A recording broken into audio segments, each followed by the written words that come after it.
எதிர்க்கட்சியினரின் தொடர் அமளி காரணமாக மதியம் 12 மணி வரை மாநிலங்களவை ஒத்திவைக்கப்பட்டுள்ளது. Under the pretext of development, the government of Assam has completely denied the citizen policies and the main entity and is moving forward to build a large 1,000 megawatt solar power project with the help of Assam Development Bank on about 80,000 megawatt.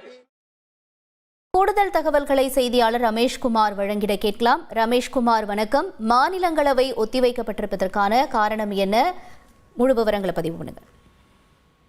அதாவது வாக்காளர் பட்டியலில் நடைபெறக்கூடிய குளறுபடி, போலி வாக்காளர் அடையாள அட்டை, தொகுதி மறுவரை பிரச்சனை உள்ளிட்ட பல்வேறு விவகாரங்கள் தொடர்பாக எதிர்க்கட்சிகள் மேற்கொண்ட அமளியினால் மாநிலங்களவை நண்பகல் 12 மணி வரை ஒத்திவைக்கப்பட்டுள்ளது.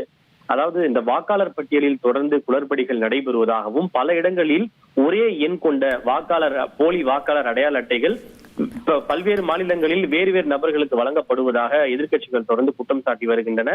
இது தொடர்பாக மாநிலங்களவையின் வழக்கமான அலுவலை ஒத்திவைத்துவிட்டு விவாதம் நடத்த வேண்டும் என திரிணாமுல் காங்கிரஸ் கட்சி, பிஜு ஜனதா தளம் கட்சி, ஆம் ஆத்மி உள்ளிட்ட கட்சிகளின் சார்பில் சுமார் 21 நோட்டீஸ்கள் கொடுக்கப்பட்டிருந்தன. அதில் குறிப்பாக இந்த வாக்காளர் அடையாள அட்டை பிரச்சனை தொடர்பாக 18 நோட்டீஸ்கள் கொடுக்கப்பட்டிருந்தன. இன்னும் சில கட்சிகளின் சார்பாக இந்த தொகுதி மறுவரையறை தொடர்பாகவும் விவாதிக்க வேண்டும் என்று நோட்டீஸ்கள் கொடுக்கப்பட்டிருந்தன. ஆனால் இந்த விதி எண் 267 கீழ் கொடுக்கப்பட்ட ஒத்திவைப்பு நோட்டீஸ்களை ஏற்க முடியாது என மாநிலங்களவை துணைத் தலைவர் ஹரிவன்ஷ் நாராயண் சிங் தெரிவித்தார்.